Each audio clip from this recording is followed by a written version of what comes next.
বাণিজ্য সংবাদে আপনাদের সাথে আছি আমি ইয়াসমিন সুমনা। অর্থ বছরের প্রথম ৩ প্রান্তিকের মধ্যে ৬০% অর্থ খরচ করতে না পারলে শেষ অর্থাৎ চতুর্থ প্রান্তিকের অর্থচার স্বয়ংক্রিয়ভাবে বন্ধ হয়ে যাবে। সব মন্ত্রণালয় ও বিভাগের উদ্দেশ্যে এ নিয়ে সম্প্রতি একটি পরিপত্র জারি করেছে অর্থ মন্ত্রণালয়ের অর্থ বিভাগ। পরিপত্রে বলা হয়, মন্ত্রণালয় ও বিভাগগুলো বর্তমানে এমনভাবে বাজেট বাস্তবায়ন করছে যে এতে আর্থিক শৃঙ্খলা নিশ্চিত করা যাচ্ছে না। অর্থবছরের প্রথম প্রান্তিকে বাজেট বাস্তবায়নের গতি ধীর হচ্ছে, যার ধারাবাহিকতা দ্বিতীয় ও তৃতীয় প্রান্তিকেও থাকছে। বাজেট বাস্তবায়নের হার বেশি দেখা যায় চতুর্থ অর্থাৎ শেষ প্রান্তিকে গিয়ে। এ কারণে সরকারি ব্যয়ের গুণগত মান নিশ্চিত করা যাচ্ছে না। ওই পরিপত্রে সব মন্ত্রণালয় ও বিভাগের কাছে বাজেট বাস্তবায়নের পরিকল্পনা প্রণয়ন ও বাস্তবায়ন অগ্রগতির চিত্র জানতে চাওয়া হয়েছে। পরিকল্পনা মন্ত্রণালয়ের তথ্য অনুযায়ী চলতি ২০২৫-২৬ অর্থ বছরের প্রথম মাস জুলাইয়ে বার্ষিক উন্নয়ন কর্মসূচির ১% বাস্তবায়ন হয়নি। পরিমাণের দিক থেকে জুলাইয়ে খরচ হয়েছে ১,৬৪৪ কোটি টাকা। উড়োজাহাজে ব্যবহৃত জ্বালানি তেল জেট ফুয়েলের নতুন দর ঘোষণা করেছে Bangladesh energy regulatory commission BERC। বুধবার এক বিজ্ঞপ্তিতে নতুন দর নির্ধারণের বিষয়টি জানানো হয়। এতে দেশের অভ্যন্তরীণ ফ্লাইটে জেট ফুয়েলের দাম প্রতি লিটারে ৯৯ টাকা ৬৬ পয়সা থেকে কমিয়ে ৯৬ টাকা ৯ পয়সা করা হয়েছে।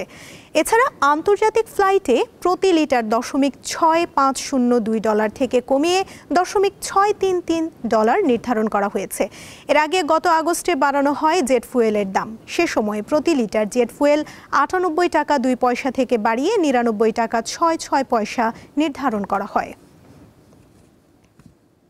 পুঁজিবাজারে বন্ড মার্কেটকে শক্তিশালী করতে বিভিন্ন ধরনের বন্ডে সংশোধনী আনতে যাচ্ছে নিয়ন্ত্রক সংস্থা Bangladesh securities and exchange commission BSEC। এ লক্ষ্যে এরই মধ্যে Bangladesh securities and exchange commission বিধিমালা 2021-এর সংশোধনী প্রস্তাব অনুমোদন করেছে সংস্থাটি। এখন এই খসড়া সংশোধনীর উপর জনমত নেওয়া হবে।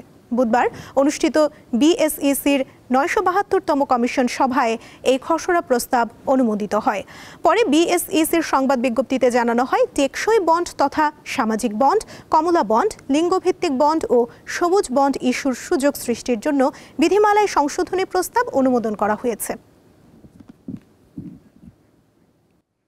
দেশের প্রধান পুঁজিবাজার ঢাকা স্টক এক্সচেঞ্জের সপ্তাহের শেষ কার্যদিবসে মূল্যসূচকের মিশ্র প্রতিক্রিয়ার মধ্য দিয়ে চলছে লেনদেন।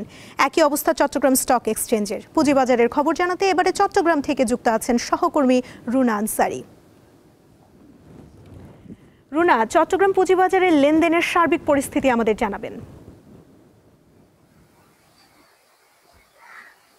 সুমনা, আমি সকাল থেকে বেশ কয়েকটি ব্রোকারেজ হাউসে দেখেছি। এখানে যারা পুঁজিবাজারে লেনদেন করছেন, সাধারণ যারা ক্রেতা বিক্রেতা, তাদের ভিতরে আসলে তেমন সন্তোষজনক কোনো কিছু আমরা দেখিনি। মানে এই মুহূর্তে তারা যে খুশি হওয়া বা সুখবর কোনো কিছু তাদের মধ্যে আমরা পাইনি। তবে এই মুহূর্তে আমি আছি চট্টগ্রাম স্টক এক্সচেঞ্জের ব্যবস্থাপনা পরিচালক যিনি সাইফুর রহমান মজুমদার, তার সাথে আমি কথা বলছিলাম। তিনি আমাকে তাদের বেশ কিছু নতুন পরিকল্পনা এবং ঢেলে সাজানোর যে পরিকল্পনা সেটি সম্পর্কে আমাদেরকে কথা বলেছেন, এবং এই মুহূর্তে আমি তার কাছ থেকে সরাসরি আপনাদের মাধ্যমে দর্শকদেরকে জানানোর চেষ্টা করব। আমরা কথা বলছি ব্যবস্থাপনা পরিচালক সাইফুর রহমান মজুমদার। একটু বলবেন আপনাদের নতুন পরিকল্পনাগুলো কি এবং কোন কোন সুখবর আসলে আমরা পুঁজিবাজারে যারা ক্রেতা বিক্রেতা তাদেরকে দিতে পারছি? বাজার কাঠামোর স্বচ্ছতা এবং দক্ষতা বৃদ্ধির জন্য আপনারা জানেন সরকার এবং কমিশনের উদ্যোগে কিছু কার্যক্রম চলছে। বিশেষ করে রেগুলেটরি কাঠামোর মধ্যে কিছু পরিবর্তন আসছে। বেশ কয়েকটি ইম্পর্টেন্ট রুল, বিশেষ করে public issue rule, margin rule, এগুলোতে পরিবর্তন আসছে। এগুলোতে চিটাগং স্টক এক্সচেঞ্জ থেকে আমরা ইনপুট দিয়েছি। পাশাপাশি চিটাগং স্টক এক্সচেঞ্জ থেকে আমরা মনে করি যে বাজারে সকল ধরনের বিনিয়োগকারীর পার্টিসিপেশন নিশ্চিত করার জন্য বাজারে ডাইভার্সিফিকেশন দরকার, নতুন নতুন প্রোডাক্ট আনা দরকার। সেই লক্ষ্যে চিটাগং স্টক এক্সচেঞ্জ থেকে আমরা কাজ করে যাচ্ছি। বিশেষ করে ডেরিভেটিভস পণ্য যাতে বাংলাদেশের মার্কেটে আনা যায় সেই লক্ষ্যে আমরা কাজ করছি। সেই ডেরিভেটিভসের মধ্যে প্রথম কমোডিটি ডেরিভেটিভস নিয়ে আমরা বাজারে পণ্য বৈচিত্র্য আনানোর জন্য যাত্রা করব ইনশাআল্লাহ, আশা করছি। এবং আগামী বছরের মধ্যেই চিটাগাং স্টক এক্সচেঞ্জ একটি মাল্টি অ্যাসেট এক্সচেঞ্জ হিসেবে পরিণত হবে, এবং আমরা যদি সেটা প্রপারলি বাস্তবায়ন করতে পারি, তাহলে বাজারে দীর্ঘদিন ধরে বিনিয়োগকারীদের যে চাহিদা, প্রপার ডাইভার্সিফিকেশন এবং রেগুলেটরি কাঠামোর স্বচ্ছতা, জবাবদিহিতা নিশ্চিত করা, সে লক্ষ্য অর্জিত হবে। সুমনা, শুনছিলেন আমরা যে সকাল থেকে বিভিন্ন ব্রোকারেজ হাউসে অসন্তোষ দেখছিলাম ক্রেতা বিক্রেতাদের, যারা পুঁজি বাজার নিয়ে আসলে যাদের ভবিষ্যৎ পরিকল্পনা, তাদের সে অসন্তোষ হয়তো সামনের যে পরিকল্পনা আমরা চট্টগ্রাম স্টক এক্সচেঞ্জে দেখেছি, তাদের হয়তো সে অসন্তোষ কাটিয়ে উঠবে এমনটাই আশা করছেন এখানকার যিনি ব্যবস্থাপনা পরিচালক আছেন তিনি। এবং সাধারণ যারা পুঁজি বাজারে বিভিন্ন ধরনের স্বপ্ন নিয়ে এগিয়ে এসেছেন, তারাও চায় আসলে চট্টগ্রাম স্টক এক্সচেঞ্জ যথাবিহিত এবং ঢাকা স্টক এক্সচেঞ্জের যে অবস্থা সেটি থেকেও যেন কাটিয়ে উঠতে পারে। সাধারণ মানুষের যে পুঁজিগুলো এখানে তারা দিয়ে রেখেছেন, সেগুলো যেন তাদের স্বপ্নের দুয়ার পৌঁছতে পারে, এমনটাই তারা আশা করছেন। এবং পুঁজিবাজারের যে ধস, পুঁজিবাজারের যে অসন্তোষ, সেটি যেন কাটিয়ে উঠতে পারে, এই ব্যবস্থা যেন যথাযথ কর্তৃপক্ষ করেন, এমনটাই আমাদের মাধ্যমে জানিয়েছেন। সুমনা, আজকে চট্টগ্রাম স্টক এক্সচেঞ্জে আসলে প্রত্যেকটা ব্রোকারেজ হাউসে দেখেছে যারা ক্রেতা বিক্রেতারা রয়েছেন, তারা সেই আশা নিয়ে আসলে কাজ করে যাচ্ছেন এবং সেই আশা নিয়ে তারা অপেক্ষা করছেন তাদের যে পুঁজি, সেই পুঁজিগুলো উঠিয়ে আনার জন্য। আজকে এই ছিল আমার কাছে চট্টগ্রাম স্টক এক্সচেঞ্জের যে তথ্য, সার্বিক তথ্য, সবকিছু আপনার মাধ্যমে আমি জানিয়ে দিলাম দর্শকদেরকে। সুমনা। রুনা, আপনাকে ধন্যবাদ। ভরা মৌসুমেও ইলিশের দেখা নেই ভোলার মেঘনা ও তেঁতুলিয়া নদীতে। মাছ না পেয়ে খালি হাতে ফিরছেন অনেক জেলে। সামনে আসছে আবার ইলিশ শিকারে 22 দিনের নিষেধাজ্ঞা। এ অবস্থায় জেলেদের কপালে চিন্তার ভাঁজ। ভোলা সদর উপজেলার তুলাতলী মাছঘাট এলাকার জেলে দুলাল মাঝি নদীতে যাবেন মাছ শিকারে। স্রোতহীন সরু খাল পেরিয়ে ট্রলারটি এগোচ্ছে উত্তাল মেঘনার দিকে। নির্দিষ্ট গন্তব্যে পৌঁছে দীর্ঘ সময় জাল ফেলে অপেক্ষার পালা। কিছু সময় পর পর জালে উঠছে দু একটি রূপালী ইলিশ। কাঙ্ক্ষিত ইলিশ না পাওয়ায় দুলাল মাঝির কপালে চিন্তার ভাঁজ।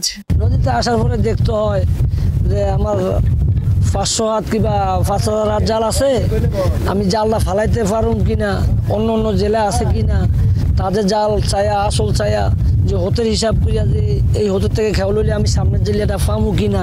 শুধু দুলাল মাঝি নয়, এমন অবস্থা প্রায় সব জেলেরই। মাছ বিক্রির টাকায় ট্রলারের তেল খরচও উঠছে না। মাছ তো এই সিজন কম, 20,000 টাকার বাজার লয়ে গেছি, মাছ বেচে 15,000 টাকার। বহুত টাকা দেয় না, সাবার লইয়া। এভাবেই কাটছে ভোলার মেঘনা ও তেঁতুলিয়া নদীতে মাছ ধরা লক্ষাধিক জেলের জীবন। হতাশা ও মহাজনের ঋণের বোঝায় ডুবে আছেন তারা, যেন কোনো রকমে চলছে তাদের সংসার। জাল তোলে, জাল সুতায় দেন, ওই তখন বইয়া থাকি। নদীর মাছ টোটালি কম। পর্যাপ্ত ইলিশ না পাওয়ার প্রভাব পড়েছে মাছ ঘাটগুলোতেও। একসময়ের ব্যস্ত ঘাটে নেই হাঁক ডাক, আছে শুধু শুনশান নীরবতা। সবাই খুবই বিপাকে আছি, মানে কোনো মাছই নেই। জেলা মৎস্য কর্মকর্তা জানান, জলবায়ু পরিবর্তন, নদীতে ডুবোচর এবং পানি দূষণের কারণে ইলিশের সংকট দেখা দিয়েছে। ইলিশের ভরা মৌসুম শুরু হয় সাধারণত আগস্ট, সেপ্টেম্বর, অক্টোবর, নভেম্বর এবং ডিসেম্বরের মাঝামাঝি পর্যন্ত থাকে। গত 2-3 বছরের তুলনায় কিন্তু ইলিশ নদীতে একটু কম আছে, যেন কিন্তু একটু চেঞ্জ হয়েছে গ্লোবাল ক্লাইমেট চেঞ্জের কারণে। দ্রুত সংকট কেটে যাবে এবং জেলেরা কাঙ্ক্ষিত ইলিশ পাবে বলেও আশা তার। কামরুন নাহার, দীপ্ত, বার্তাকক্ষ। পূবালী ব্যাংকে থাকা সাবেক প্রধানমন্ত্রী শেখ হাসিনার একটি লকার জব্দ করেছে এনবিআরের গোয়েন্দা সেল সিআইসি। বুধবার এই লকার জব্দ করা হলেও বিস্তারিত কিছু জানানো হয়নি। বাংলাদেশ ব্যাংক বলছে কারো অনুপস্থিতিতে লকার ভাঙার আইন নেই, তবে এনবিআর জানিয়েছে প্রচলিত আইনেই ব্যবস্থা নেওয়া হবে। রাজধানীর সেনাকল্যাণ ভবনে অবস্থিত পূবালী ব্যাংকের মতিঝিল কর্পোরেট শাখার 128 নম্বর লকারটি সাবেক প্রধানমন্ত্রী শেখ হাসিনার। বুধবার সকালে লকারটি জব্দ করে জাতীয় রাজস্ব বোর্ড, এনবিআরের গোয়েন্দা cell, central intelligence cell CIC. জানা গেছে ওই শাখায় শেখ হাসিনা ও শেখ রেহানার নামে সেভিংস অ্যাকাউন্ট রয়েছে, যেখানে যৌথ নামে 44 লাখ টাকা এবং শেখ হাসিনার একক নামে 12 লাখ টাকার এফডিআর রয়েছে। পূবালী ব্যাংকের ওরা আমাকে তো আর ক্লিয়ার করতে পারে, সেটা ক্লিয়ার করলো, সেটা বলেছে শুধুমাত্র ওখানে যে লকার আছে এটা নিশ্চিত করেছে। বাংলাদেশ ব্যাংক জানিয়েছে কারো অনুপস্থিতিতে লকার ভাঙার সুযোগ নেই, এটি করতে হলে আইন সংশোধন করতে হবে। এটা হচ্ছে যেমন এখন কোনো কিছু যদি হয় তাহলে আদালতের নির্দেশনা লাগবে। ব্যাংক কোম্পানি আইনে সরাসরি বলা নেই, এখানে কোনো কিছুই না হলে কি করবে সেটা আর বলা নেই। সেটা হচ্ছে মানে প্রচলিত আইনে যেটা হয় সেটা করেন। প্রচলিত আইনে এটা হচ্ছে কোনো একটা জিনিস যদি করতে হয় একজন ম্যাজিস্ট্রেটকে সামনে নিয়েই করতে হয়। এনপিআর চেয়ারম্যান জানিয়েছেন, শেখ হাসিনার লকারের বিষয়ে আইন অনুযায়ী যথাযথ ব্যবস্থা নেওয়া হবে। এটা আয়কর আইন অনুযায়ী আমাদের যে প্রচলিত আইন আছে আইন অনুযায়ী। আর কি কোথাও যাওয়া হবে? আজকে তো একটা পাওয়া গেল নাকি? আমার ধারণা গোয়েন্দারা ভালো করতে হবে। জব্দ করা লকার সম্পর্কে বিস্তারিত জানাতে অপারগতা প্রকাশ করেন জাতীয় রাজস্ব বোর্ডের চেয়ারম্যান। গোয়েন্দাদের কাজ তো গোয়েন্দারাই করে, এটা তো গোয়েন্দাগিরির মতোই, এটা তো আর ওপেন হয় না। শাহরিয়ার ইমন, দীপ্ত সংবাদ, ঢাকা। দর্শক, এই ছিল আজকের বাণিজ্য সংবাদে।